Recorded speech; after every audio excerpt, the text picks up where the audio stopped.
Bueno, pues lo prometido es deuda. Ya está aquí el abogado Julio Santos Lozano. Abogado, ¿cómo estás? Bienvenido, muy buenas tardes. Buenas tardes. Muchísimas gracias por estar con nosotros.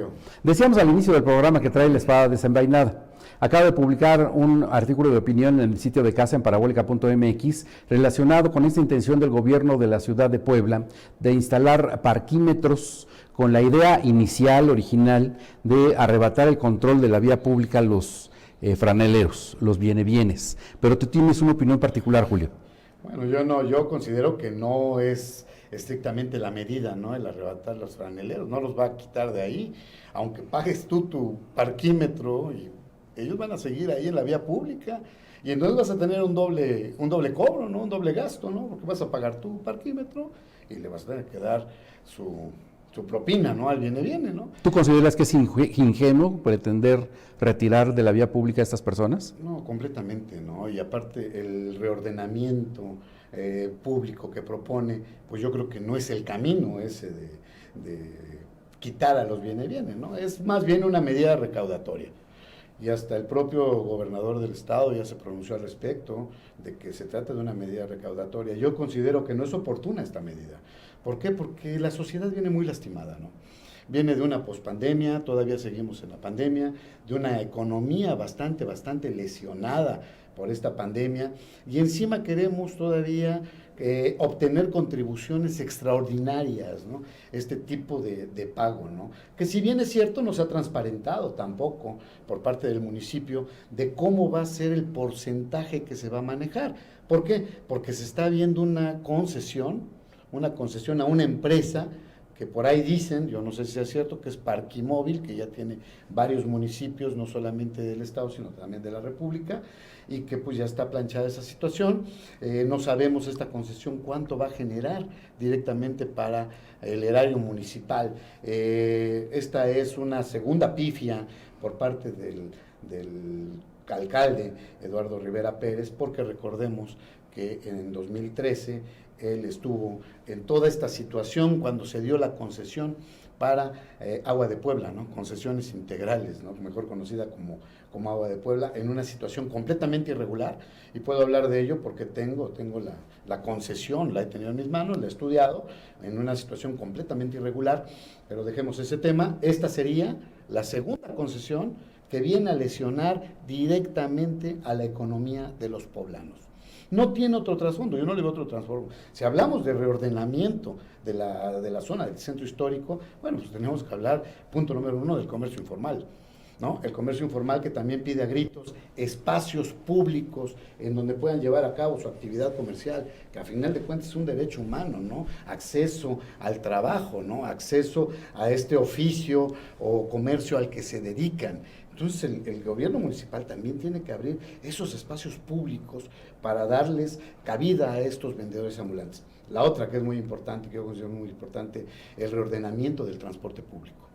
¿Cómo podemos hablar de una ciudad ordenada si tenemos un completo desorden con el transporte público? Hay una jurisprudencia que a mí me llamó muchísimo la atención, que es apenas de diciembre del año pasado, que enarbola como derecho fundamental el acceso a una buena administración pública. Y esta buena administración pública debe de generarse con un contexto ciudadano, ¿sí? Los derechos de los ciudadanos son muy importantes a nivel internacional, ¿sí? ¿Por qué? Porque se dice el ciudadano es el verdadero experto en lo que pasa en su ciudad. Todo este tipo de políticas, reordenamientos públicos, obra pública, deben de consensarse, deben de abrirse foros de opinión en donde la ciudadanía tenga acceso y pueda emitir su opinión. ¿Qué tan oportuno, qué tan necesarios son estas medidas? Yo me pregunto y digo, ¿es necesaria esta medida de los parquímetros? ¿Para qué efecto? Yo no la considero necesaria en un beneficio público, en un beneficio social, que la política pública debe de estar destinada a ese beneficio social. Se habla de que van a haber obras del centro histórico y todo. Señores, el centro histórico está catalogado como patrimonio cultural de la humanidad. por parte de la UNESCO desde hace muchos años y por lo tanto recibe también recibe dinero internacional para todo el mantenimiento de este centro histórico. No entiendo que esta medida venga a ser recaudatoria para el efecto de un beneficio público. Ya se han puesto parquímetros en Teciutlán, si no mal recuerdo, en algún momento los hubo en San Pedro Cholula. Los hay. Existen. Existen. Y la Ciudad de México, Julio, Polanco, la zona rosa, el centro histórico, el corredor Reforma Insurgentes, tiene parquímetros. Sí, fíjate que yo siempre les he dicho a mis alumnos, siempre cuando hay este tipo de normas, de medidas, hay que asomarnos, ¿no?, a ese derecho comparado. Qué bueno que tú lo manifiestas, ¿no? ¿Qué ha pasado en otros lugares que se han implementado este tipo de medidas, de políticas? Pues no han funcionado. O sea, simple y sencillamente no han funcionado. Tú llegas a un lugar de la Condesa donde hay parquímetros y todo, y de cualquier forma llega el franelero y te dice, le cuesta estacionarse 100, 150, 200 pesos. O sea, no hay una situación de un control real, ¿no? Yo creo que como una muestra de buena fe por parte de esta autoridad municipal, pues deberíamos de ver por lo menos el ordenamiento de todas estas personas que están ahí cuidando, ¿sí?, la vía pública, que a veces me he pronunciado, y no lo digo lastimeramente, parecen dueños de la vía pública. Pues mira, el presidente municipal dijo esta media mañana que el proyecto será presentado la próxima semana. Creo que tendríamos que seguir hablando sobre este tema.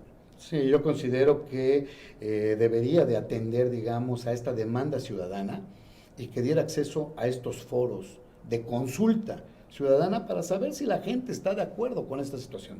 Tengo entendido que ya se ha reunido con los comerciantes, con los líderes de los comerciantes establecidos y parece que dan su beneplácito, pero no hay un estudio como tal, objetivo, de que esta medida sea prudente en este momento. Pues vamos a hablar de esto la próxima semana, Julio, ¿te parece? Claro que sí, Fernando. Muchísimas gracias que viniste. Seguimos.